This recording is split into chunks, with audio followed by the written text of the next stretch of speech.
Alors, le numéro 16, on avait une fonction f définie par f de x égale exponentielle de x, le tout divisé par x plus 2. Première chose, on vous demandait de donner l'ensemble de définition de f. Donc l'ensemble de définition de f, c'est l'ensemble des nombres dont on peut calculer l'image. Donc ma fonction, c'est un quotient. On a exponentielle de x en haut. Exponentielle de x est définie pour tous les réels. Donc là, il n'y a aucun problème avec le numérateur. Et puis on a un dénominateur. Quand on a un dénominateur, il faut être un petit peu prudent. Il ne faut pas que le dénominateur s'annule. Donc la seule contrainte qu'on va avoir ici sur notre fonction f, c'est qu'il ne faut pas que x plus 2 fasse 0. Donc ma fonction f, elle est définie pour x plus 2 différent de 0. C'est-à-dire, il ne faut pas que x fasse moins 2. Donc l'ensemble de définition de ma fonction est définie entre moins l'infini et moins 2, et puis de moins 2 à plus l'infini. C'est-à-dire qu'on enlève juste le nombre moins 2.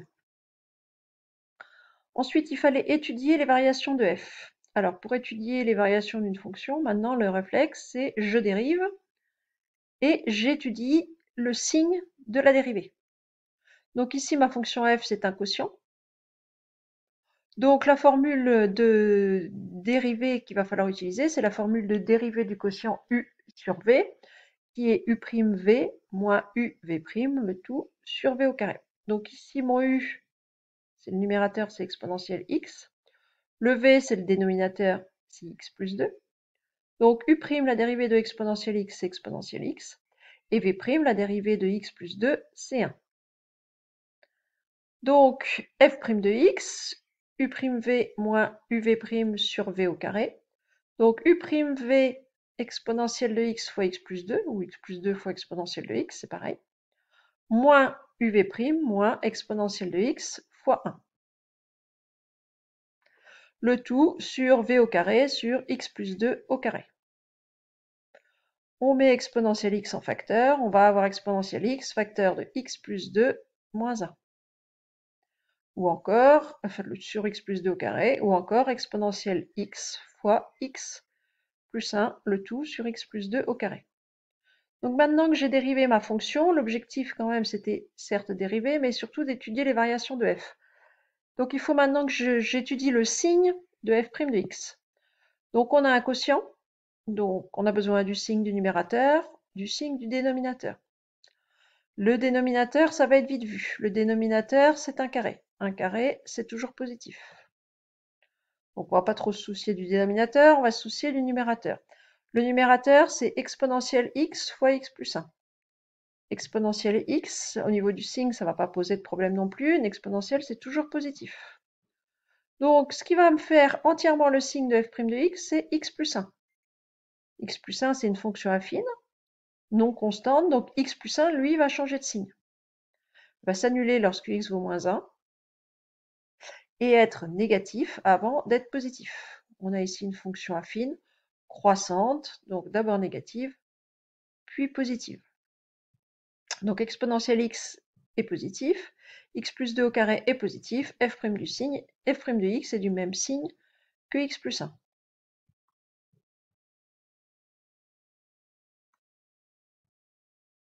Je peux donc directement construire mon tableau de variation.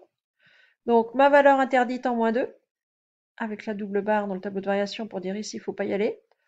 Donc x plus 1 va changer de signe lorsque x vaut moins 1. Avant moins 1, x plus 1 est négatif. Après moins 1, x plus 1 est positif.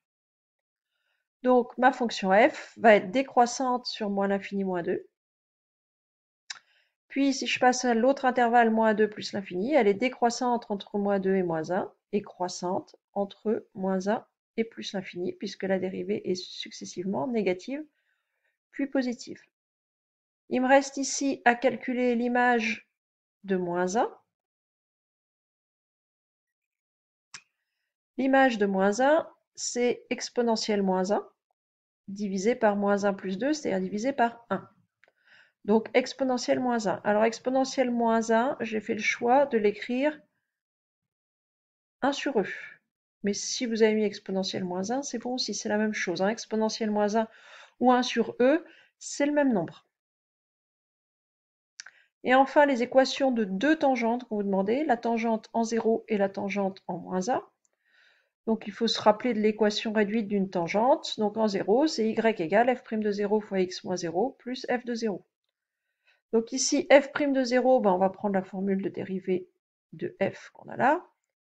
Donc f' de 0, ça va être exponentielle de 0 fois 0 plus 1 sur 0 plus 2 au carré. Exponentielle de 0 fois 0 plus 1 sur 0 plus 2 au carré.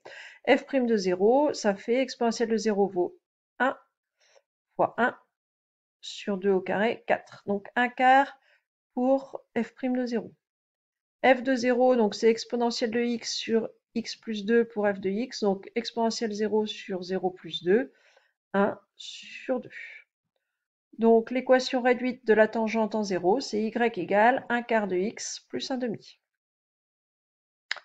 Et enfin, la tangente en moins 1, alors la formule c'est y égale f' de moins 1 fois x plus 1 plus f de moins 1. Ça c'est si on veut avoir la formule directement, sauf que en moins 1, on a une tangente horizontale, puisque en moins 1, f' de x vaut 0. F' de moins 1 vaut 0, donc toute cette partie-là va s'annuler, il va nous rester juste y égale f de moins 1, c'est-à-dire y égale 1 sur e, ou exponentielle moins 1, comme vous voulez. Et si je regarde maintenant, c'était pas demandé, mais un petit peu ma courbe. Oups. Donc, j'ai ici en vert la courbe représentant la fonction exponentielle. J'ai tracé en rose la droite horizontale au niveau 1 sur e, y égale 1 sur e, donc qui est bien tangente à ma courbe en moins 1. Et la droite d'équation y égale 1 quart de x plus 1 demi, qui est bien tangente à la courbe en 0. On retrouve le fait que la courbe n'est pas définie, enfin que la fonction n'est pas définie en moins 2. Hein. On voit bien qu'il y a une rupture très nette dans la courbe au niveau moins 2. Une fonction d'abord décroissante, puis si je repars après moins 2, décroissante jusqu'à moins 1, et après moins 1, elle est bien croissante, elle remonte. Voilà pour cet exercice.